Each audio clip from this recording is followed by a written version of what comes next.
Na Bíblia, a herança dos salvos é chamada pátria. Ali o pastor celestial conduz seu rebanho às fontes de água viva.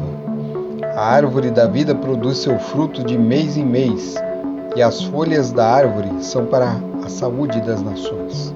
Existem rios sempre a fluir, claros como cristal, e ao lado deles, árvores agitando-se suavemente projetam sua sombra sobre os caminhos preparados para os resgatados do Senhor. Ali, as extensas planícies se expandem na direção de lindas colinas, e as montanhas de Deus erguem seus majestosos cumes. Nessas planícies pacíficas, ao lado daquelas correntes cristalinas, o povo de Deus, durante tanto tempo peregrino e errante, encontrará um lar. O meu povo habitará em moradas de paz, em moradas bem seguras e em lugares quietos e tranquilos. Isaías 32:18. Nunca mais se ouvirá falar de violência na sua terra, nem de ruína ou destruição em seu território, mas às suas muralhas você chamará salvação, e aos seus portões louvor. Isaías 60:18. Construirão casas e nelas habitarão, plantarão vinhas e comerão o seu fruto. Não construirão para que outros habitem, nem plantarão para que outros comam. E os meus eleitos desfrutarão ao máximo as obras de suas próprias mãos. Isaías 65, 21 e 22. O grande conflito terminou. Pecado e pecadores não mais existem. O universo inteiro está purificado. Uma única pulsação de harmonia e felicidade vibra por toda a vasta criação. Daquele que tudo criou emanam vida, luz e alegria por todos os domínios do espaço infinito. Desde o minúsculo átomo até o maior dos mundos, todas as coisas, animadas e inanimadas, em sua serena beleza e perfeita alegria, declaram que Deus é amor. O grande conflito, página 675 e 678. A lição de hoje tem por título A Renovação do Planeta Terra. Não se esqueça de se inscrever no canal, ativar o sininho para as notificações, deixar o seu like e compartilhar com seus amigos. Peça também um curso bíblico. Os contatos estão na descrição do vídeo.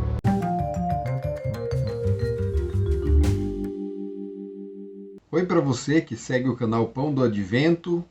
E para você que está conhecendo o canal agora, não deixe de se inscrever, clica aí também no sininho, né, como já foi falado aqui na abertura, para você receber as notificações.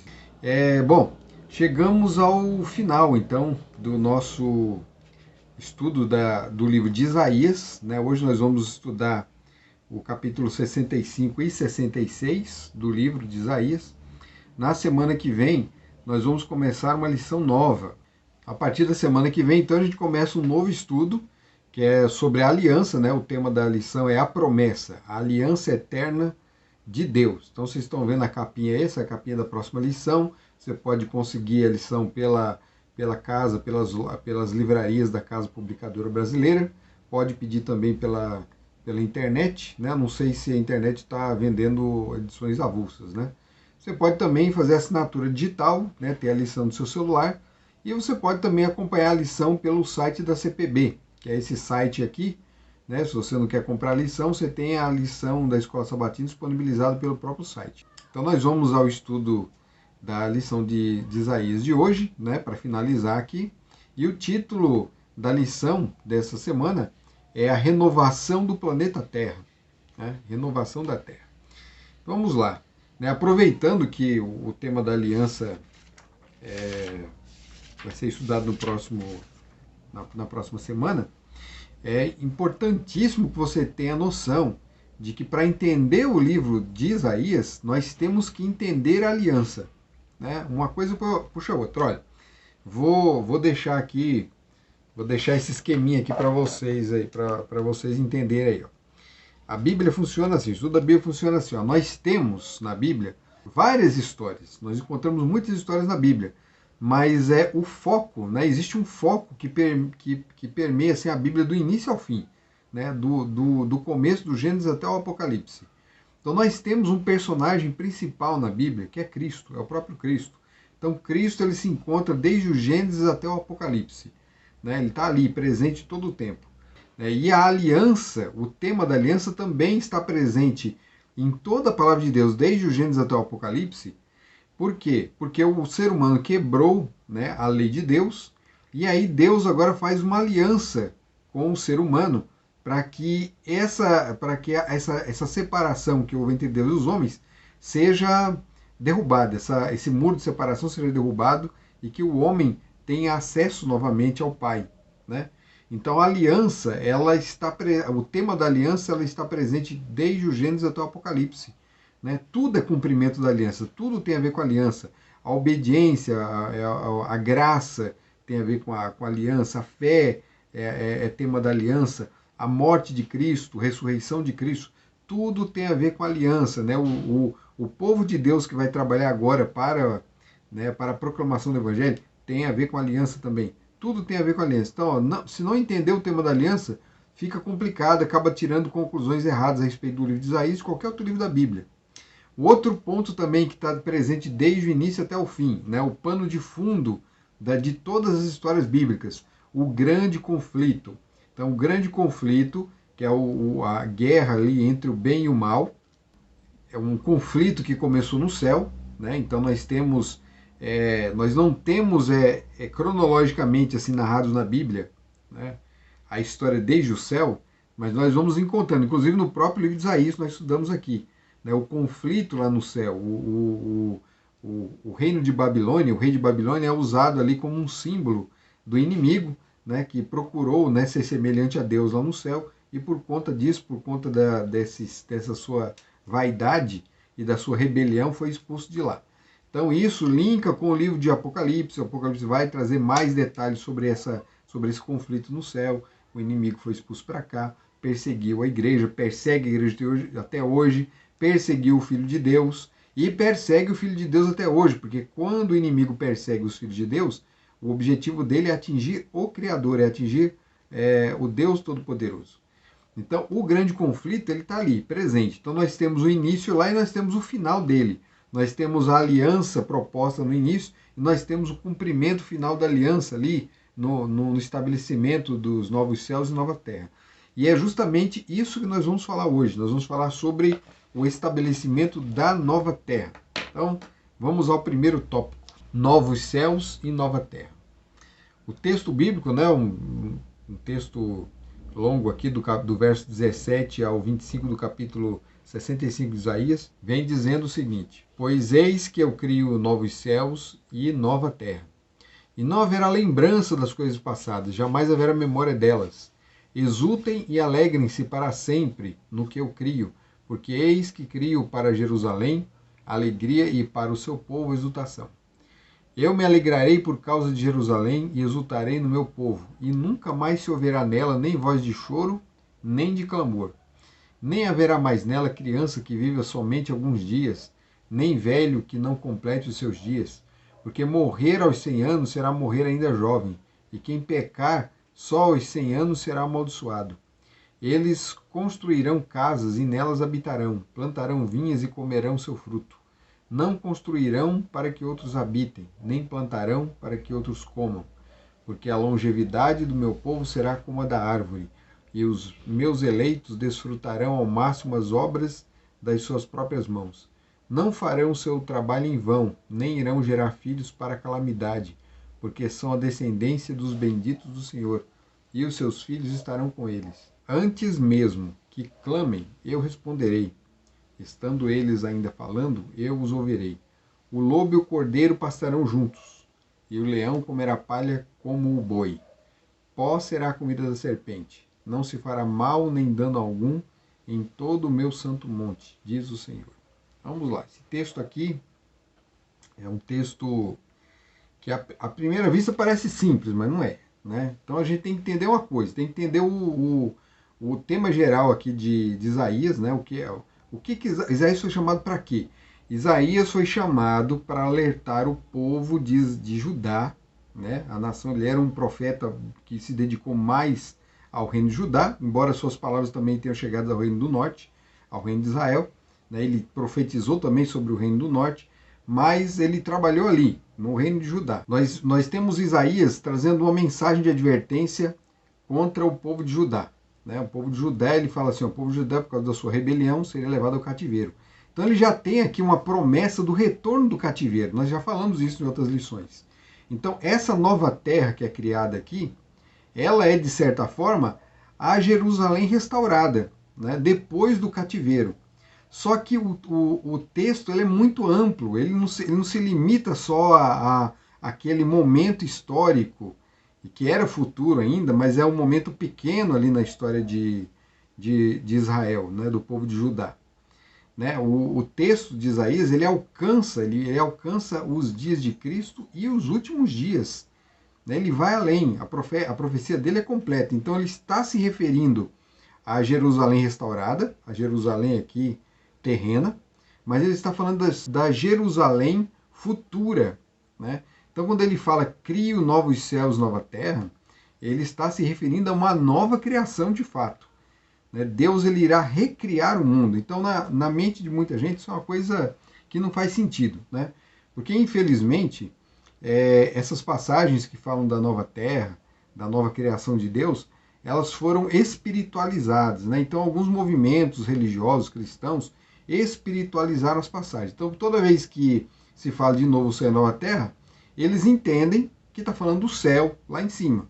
A igreja vai ser levada aos céus, e realmente a Bíblia fala que há esse acontecimento. A igreja de Deus, o povo de Deus é levado aos céus. São assuntos ao céu. Mas, quando a gente lê o livro de Apocalipse, a gente vê que existe a assunção e existe também o retorno depois de 1000 anos. Então, depois de 1000 anos, né, durante o povo de Deus fica com Deus no céu, né, nas moradas de Deus, as moradas celestiais de Deus, durante 1000 anos, mas depois de 1000 anos, a nova Jerusalém desce, ela desce. Né? E aí os ímpios são julgados, são condenados e são destruídos. Então Isaías, ele na verdade vai falar sobre tudo isso aqui, mas o Apocalipse é quem vai dar a cronologia dos eventos. Então para a gente poder entender tudo isso aqui, tem que entender o Apocalipse também. Né? Um está ligado ao outro. Né? O livro de Apocalipse cita muitas passagens de Isaías, a gente vai até mencionar daqui a pouco alguma delas. Vejam como a ideia de uma recriação estava presente na mente do povo de Deus, né? Já nos dias de Cristo, porque essa profecia, embora ela tenha se cumprido parcialmente na restauração de Jerusalém, quando o povo voltou, né? Mas o povo de Israel entendia que haveria uma restauração total. Olha só o que Pedro fala em sua segunda carta, capítulo 3, verso 13. Nós, porém, segundo a promessa de Deus, olha, lembra da promessa, né? Existe uma promessa. Essa promessa está lá em Isaías. Esperamos novos céus e nova terra, nos quais habita a justiça. Então Pedro aqui, ele não está pensando só em Jerusalém. Ele pensa em novos céus e nova terra, onde habita a justiça.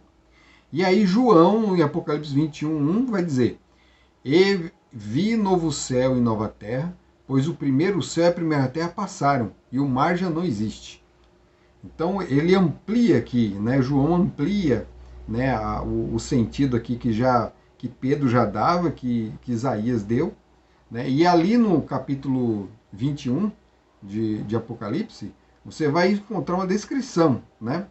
Nessa passagem aqui, a única coisa que não é, na verdade, para ser levado que não é para ser entendido como literal, é essa questão do mar já não existe. Né? O mar já não existe, tem um sentido simbólico aqui. Mas o primeiro céu e a primeira terra passaram, é uma referência à profecia clássica de Isaías. Né? Então aqui não há um simbolismo. Né? Quando ele menciona Isaías, não está se falando de símbolo. Então o pensamento de um novo céu e nova terra já era do entendimento do povo de judeu desde aqueles dias. O próximo tópico diz o seguinte: ímã divino. Porque eu conheço as obras e os pensamentos deles, e venho para juntar todas as nações e línguas. Elas virão e contemplarão a minha glória. Porém entre eles um sinal, e alguns dos que foram salvos enviarei às nações, a Tarsis, Pul e Lude, que atiram com o arco, a Tubal e Javã, até as terras do mar mais remotas, que jamais ouviram falar de mim, nem viram a minha glória. Eles anunciarão entre as nações a minha glória. Isaías 66. Então agora a gente já está no Isaías 66. Isaías 66 sai um pouco do tema da nova terra, né? Aqui a gente entende a Jerusalém restaurada, né, dos dias de Jesus, e acontece alguma coisa nesses dias, né? Um trabalho é feito ali. Um trabalho que inclusive foi mencionado em Isaías 65. Isaías 65 começa com isso.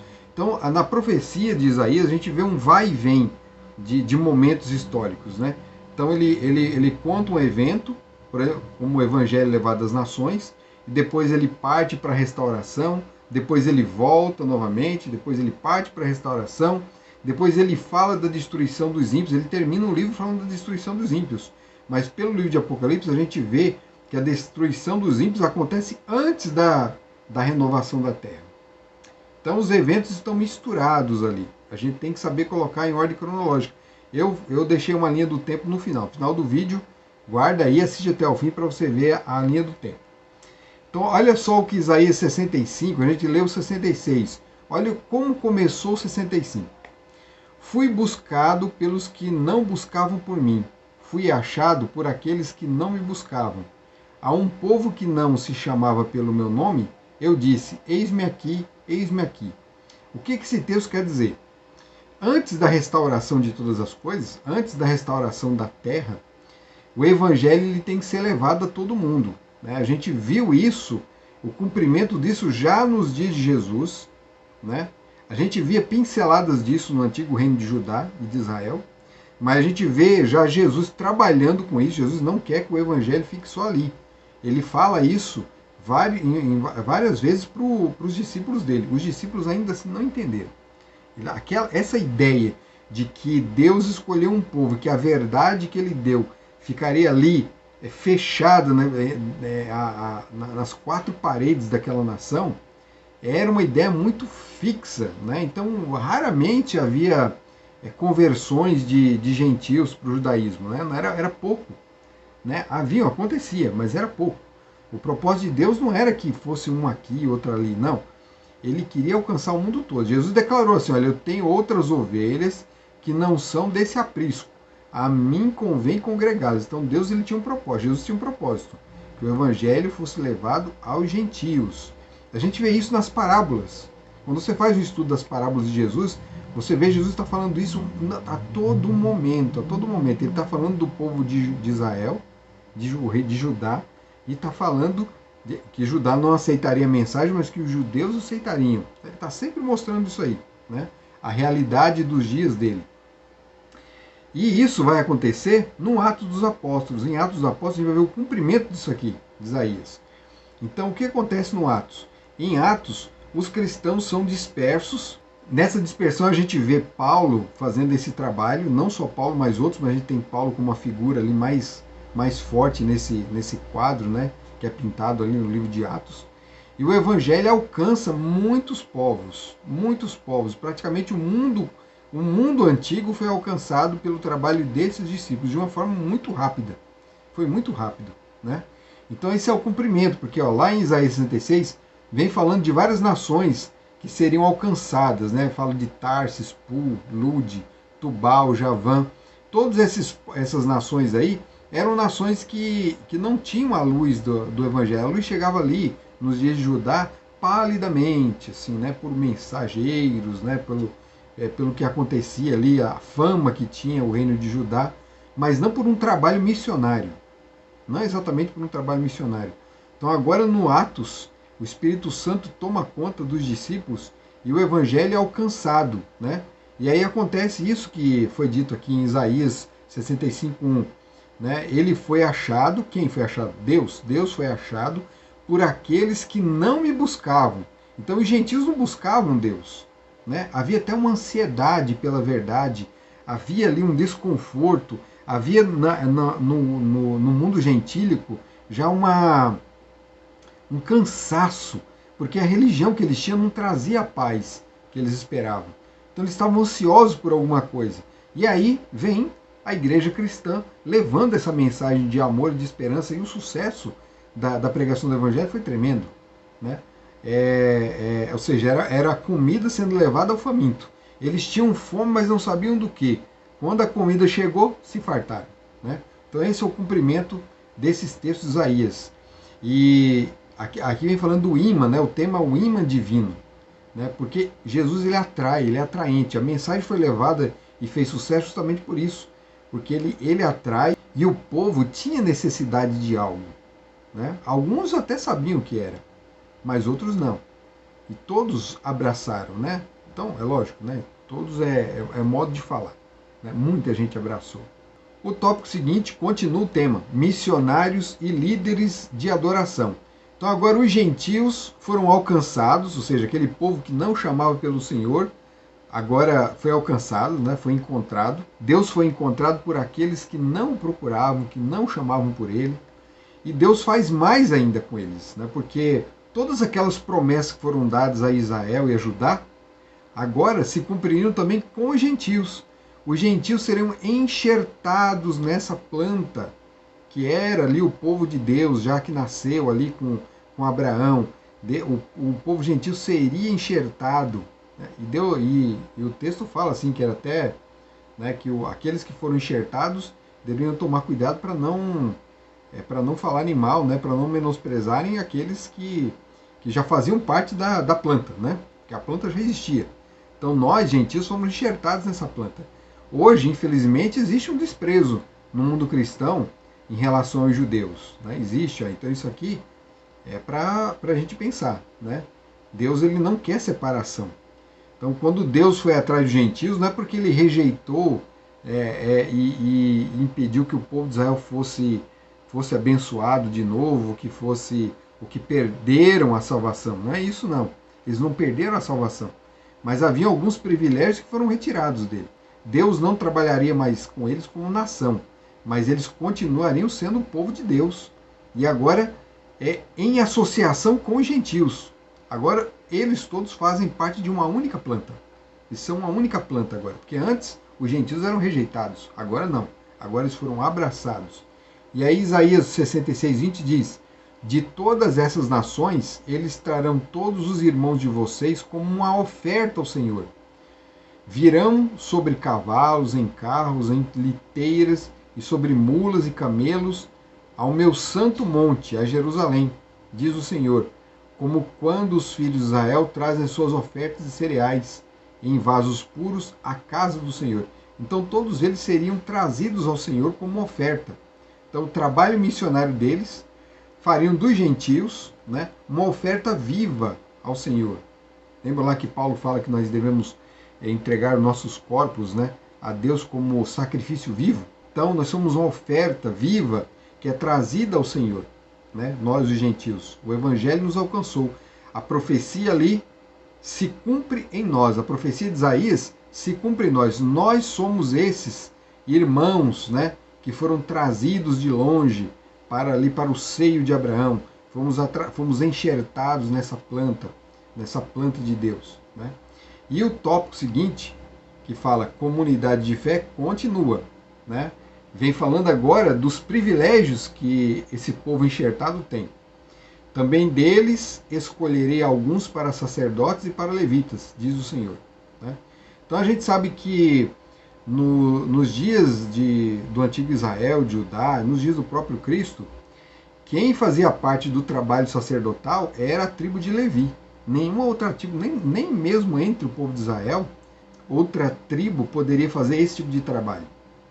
Não podia. O trabalho sacerdotal foi dado apenas aos levitas, né? Isso aconteceu porque lá no episódio, quando Moisés desce no monte e encontra todo aquele povo ali adorando, a única tribo que veio completa para Moisés, quando Moisés chamou todos para ficarem do seu lado, né, os que foram do Senhor, venham para cá, foi a tribo de Levi. E por conta dessa fidelidade da tribo de Levi, eles receberam essa bênção, a bênção sacerdotal, a bênção de serem sacerdotes. Só que agora, olha só, essa bênção é estendida aos gentios.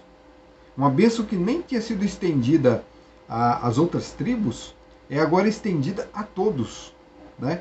Então, essa bênção, né, desses povos aí, né, que seriam chamados, né, que são os gentios, somos nós, alguns seriam escolhidos para sacerdotes e para levitas. Ou alguns aqui é uma forma de, né, uma figura de linguagem, né, porque lá no Novo Testamento, né, Pedro ele vai dizer assim que nós somos sacerdócio real, geração eleita. Então, todos nós que fomos chamados ao sacerdócio. A única diferença é a seguinte: nós não exercemos o sacerdócio como os antigos levitas, né, exerciam.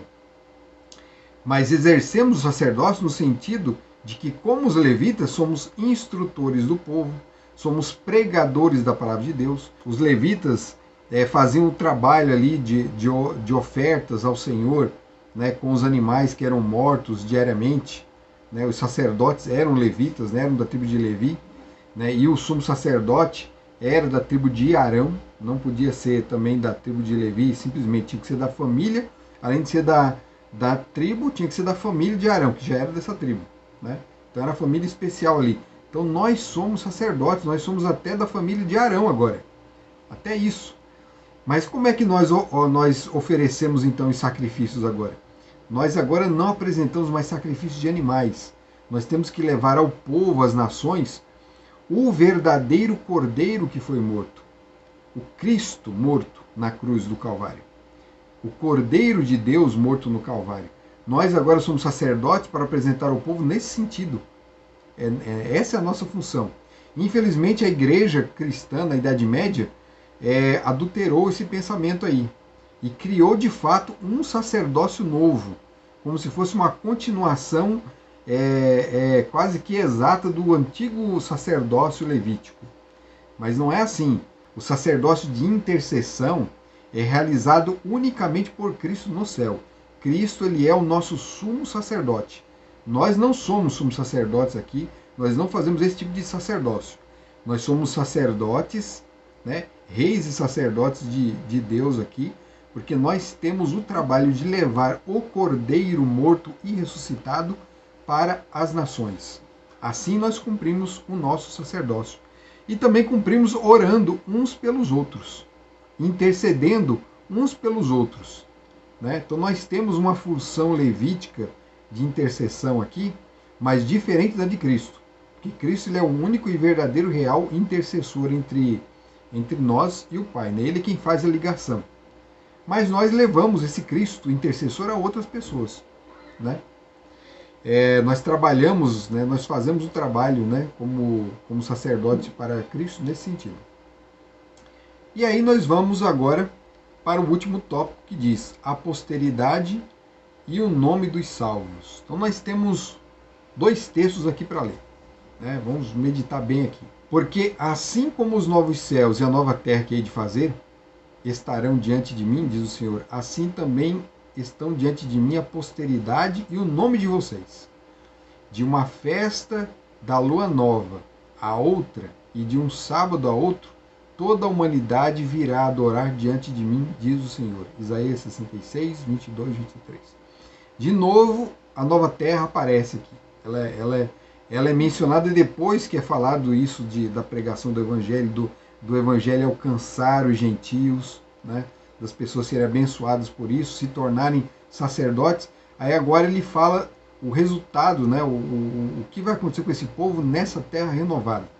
Então vem dizendo assim que a sua posteridade e o nome de vocês estarão diante do Senhor. Ou seja, o povo que fez esse trabalho, o povo que abraçou essa aliança, veja, que o tema, isso tudo tem a ver com o tema da aliança. Né? Isso é o cumprimento, são as etapas da aliança se concretizando na história do povo de Deus. Então o povo de Deus agora, a aliança alcança, não só, né, ela que alcançava ali os gentios, agora ela alcança o mundo todo.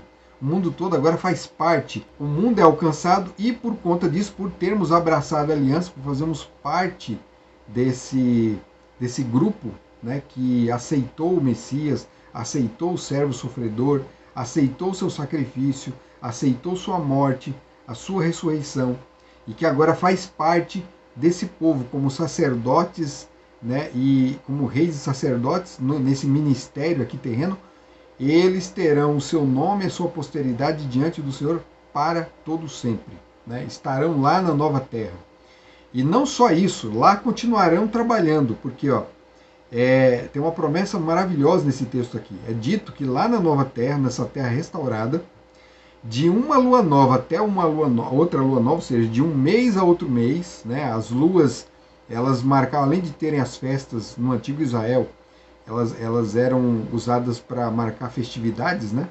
Elas também marcavam os meses, né? O calendário judaico era solar e lunar.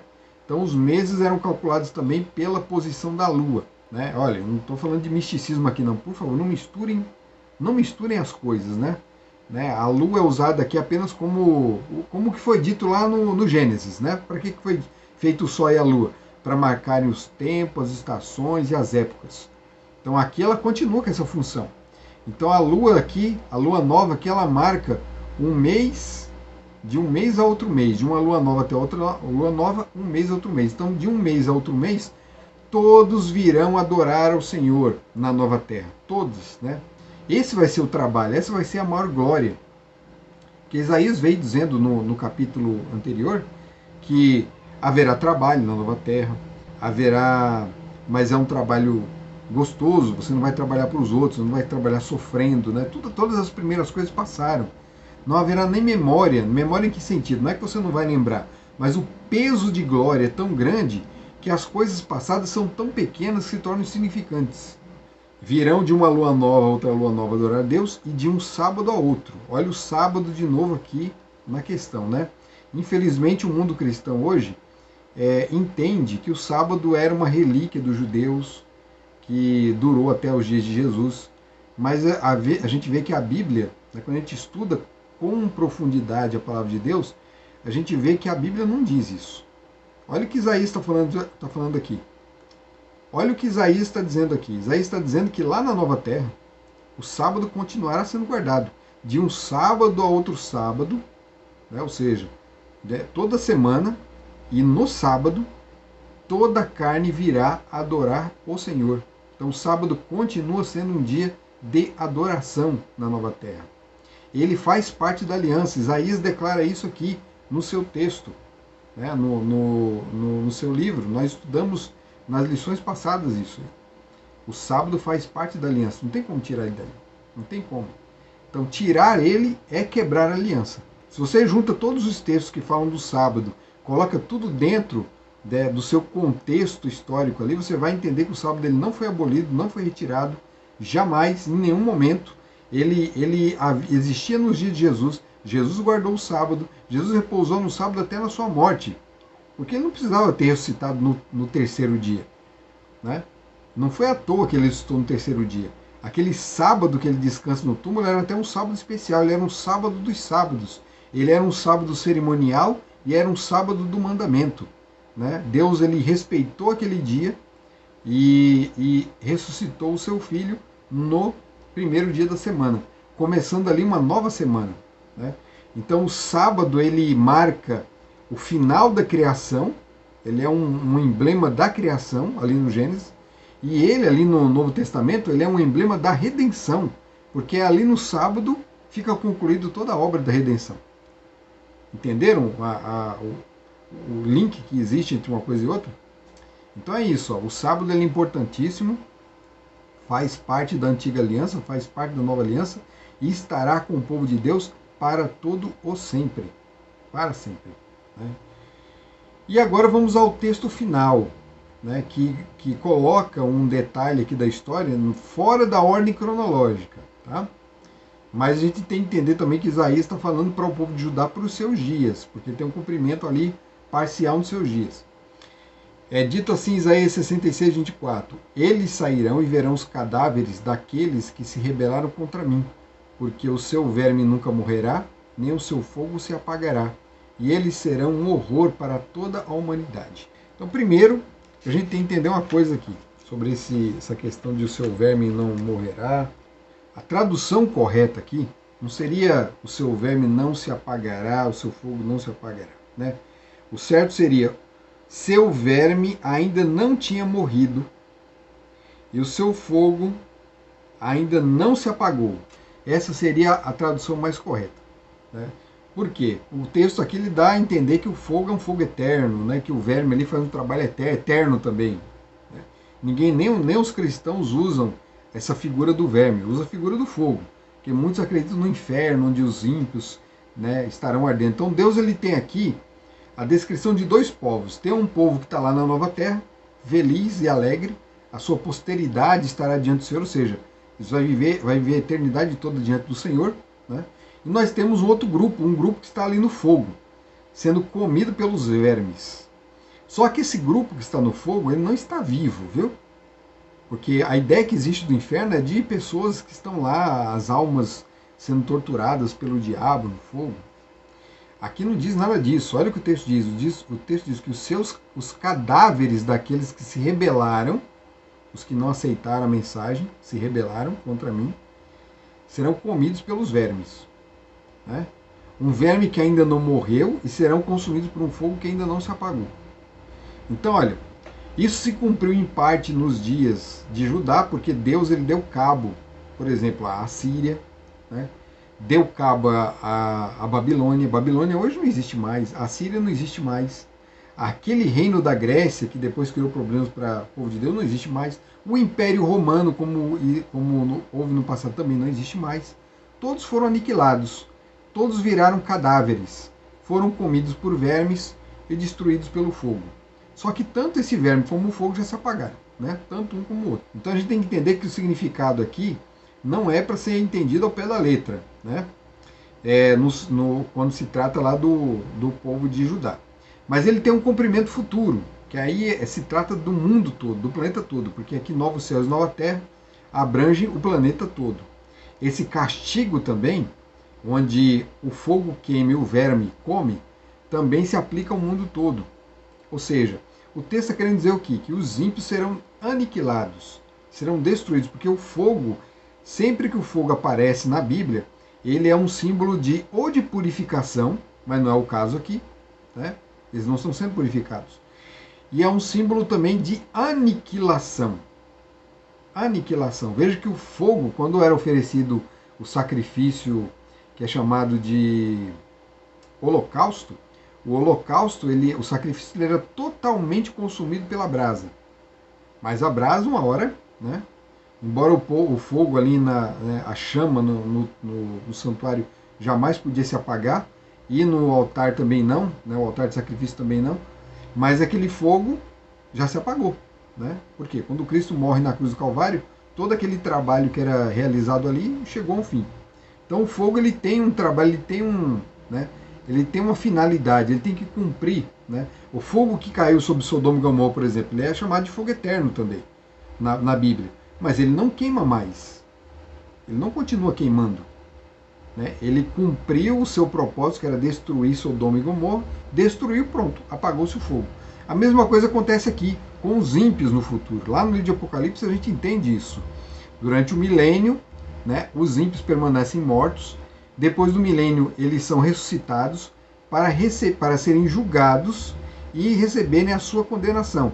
É dito lá que desce fogo do céu e consome a todos. Malaquias vai dizer que será destruído tanto a raiz como os ramos, ou seja, a raiz, que é Satanás, e os ramos serão todos seus seguidores. Todos serão queimados e destruídos, aniquilados totalmente.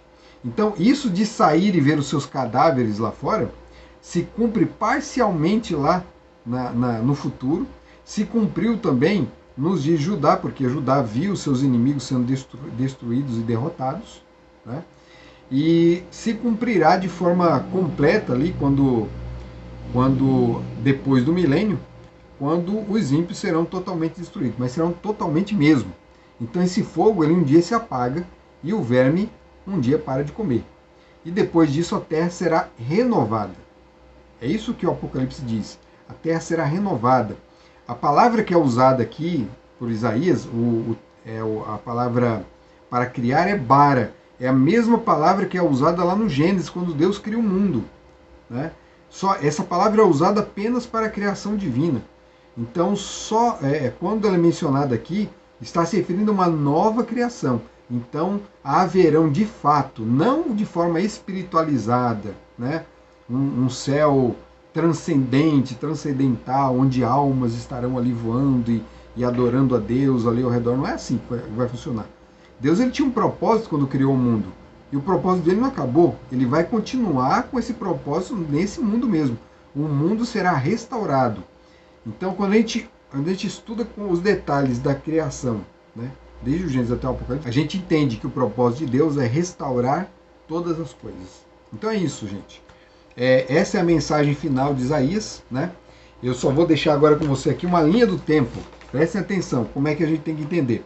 Então nós temos em Isaías, inicialmente, embora tudo isso esteja misturado no livro, né? Uma hora vem uma coisa, outra hora vem outra, mas nós temos que entender, para organizar o pensamento todo de Isaías, a gente tem que seguir esse roteiro aqui, né? Fui eu que inventei esse roteiro? Não, esse roteiro aqui é o resultado de um estudo pormenorizado do livro de Isaías.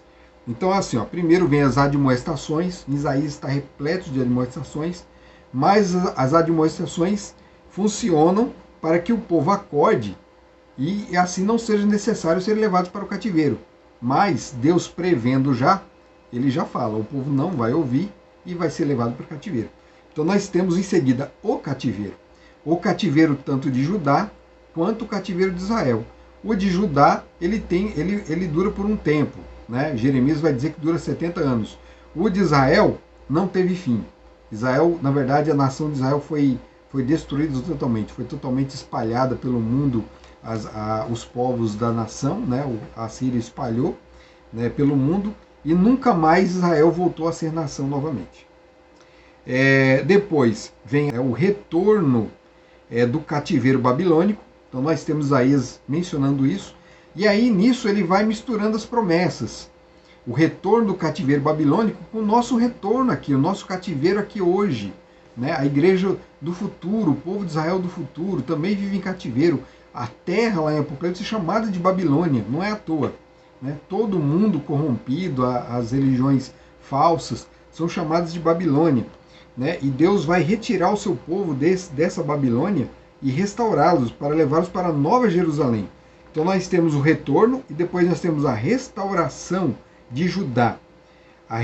O Judá literal foi restaurado, ele voltou do cativeiro, né? Restaurado ali com o trabalho de Zorobabel, o trabalho de Esdras, de Neemias. Então esses foram aqueles que levaram a cabo a restauração, né?